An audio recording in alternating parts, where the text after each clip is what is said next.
So what exactly are we doing here? Essentially, you're going to be able to collect, you're going to level, and you're going to fight with your pets.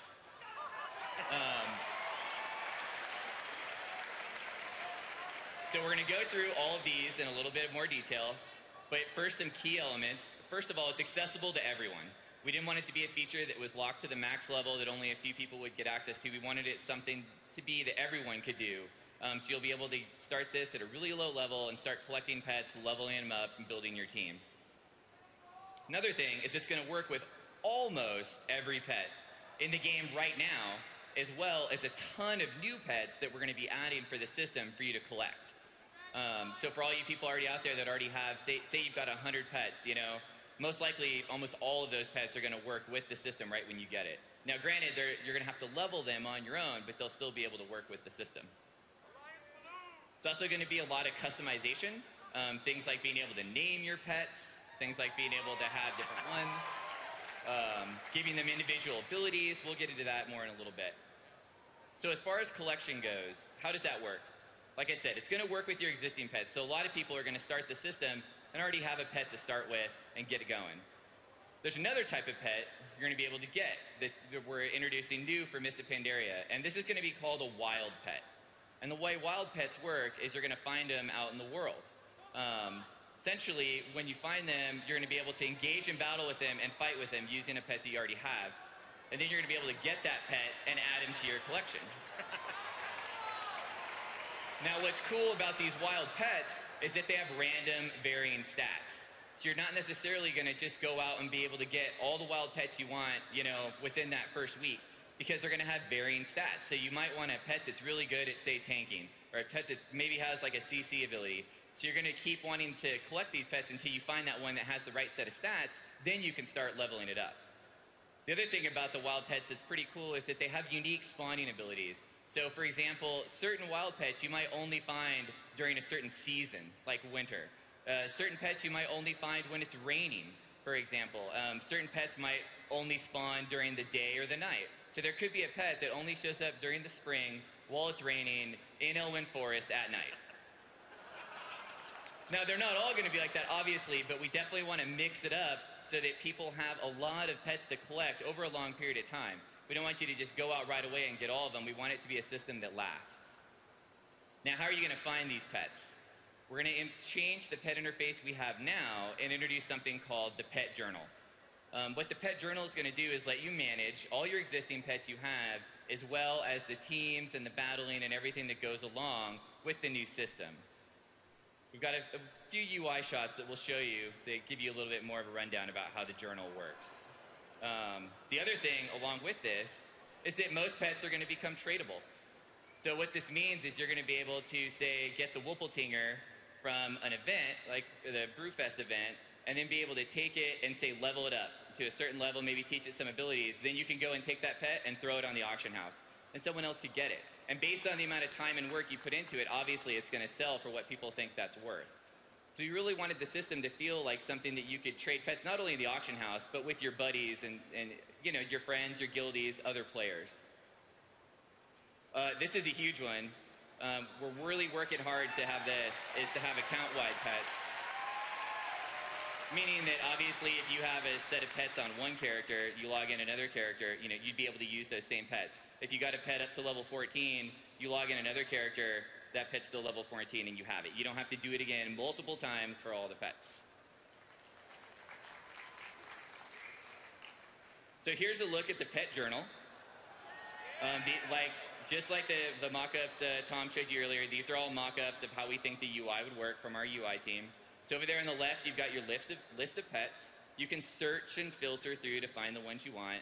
And then over on the right, you can see that pet's stats. And then at the bottom, you can see the abilities that they've unlocked. We're looking at unlocking something like 6 abilities over 25 levels. And then on the right, there's an interesting spot called Location. And if you click that, you're actually going to be able to find out where can you get this pet in the world.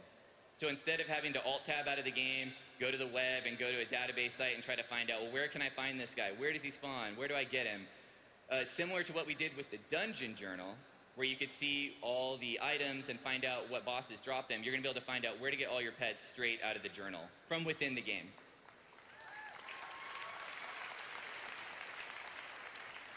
So now you've collected some pets, you've got a good amount of them, you're managing them, now you've got to level them. How do you do this? Well, you fight with other pets. And when you win battles, you earn experience, and experience levels your pet. As you level, you're going to learn new abilities that you can then use in battle.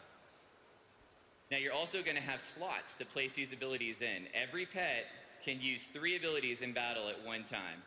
So a pet's going to learn 6, and you get to choose any 3 of those and place them on your pet to use in the battle. And I've got it mock up so you guys can see how this looks too. Every time you level, you're going to earn stats as well. So the higher level your pet, obviously it's going to be stronger as it's growing. Now you're going to be able to level multiple pets because you're going to want to build a team. You don't want to just take one pet and get them all the way up. You might want to take a couple pets and level them all up together so that you can have a team of pets that are at similar level. So here's a look at the team interface. So this is also within the journal, it's just a different tab. And so here we've got a team. This guy has 2 pets on his team, and you can see those 3 slots for abilities where he's dragged an ability in. And those are the abilities that when this pet goes into battle, that's what shows up on the bar, and you can press that ability to use it. So over on the left, these are the pets and their level, and then on the right, you just drag them over, and that's how you would build a team. Now, how does the fighting work, right? So now you've got a pet, you've leveled them up, you want to actually fight against someone and use all this stuff that you've been earning. So you're going to be able to fight both in PvE in the world against the wild pets. But you're also going to be able to fight friends and possibly enemies using the PvP battle as well. One thing that's different, it's going to be turn-based. So we wanted to slow things down a little bit from WoW combat. WoW combat's super fast.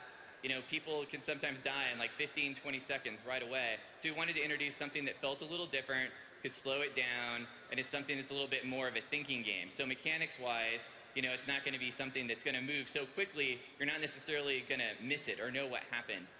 So we wanted to give something that felt a little bit different. So it could be, you know, just people that might want to focus on that could have a different piece of content to focus on.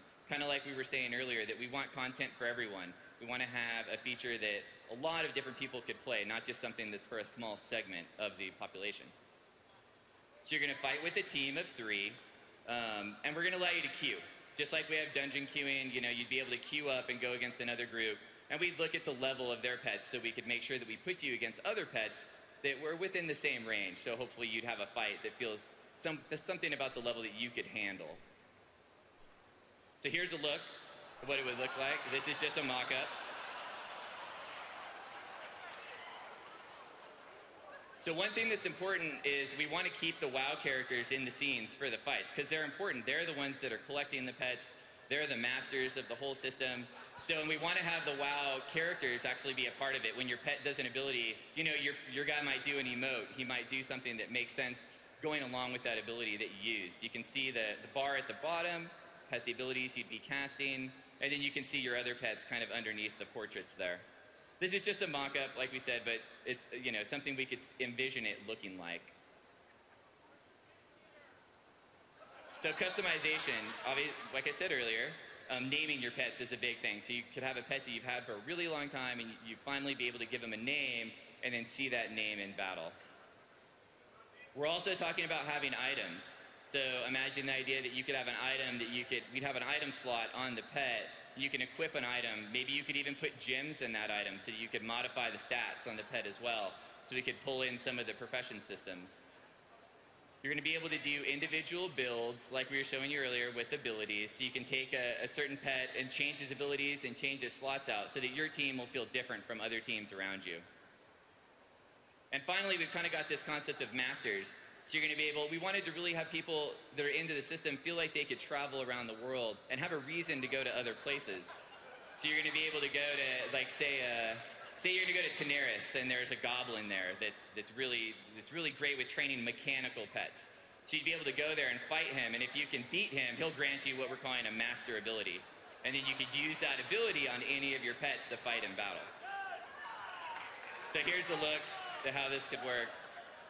So this guy's got 3 abilities at the top right now, and then he's chosen a master, and then over on the right, we see the map. And that shows you where you can go to fight that master and the ability that you could get. So it just adds a little bit more depth and customization into the system as a whole.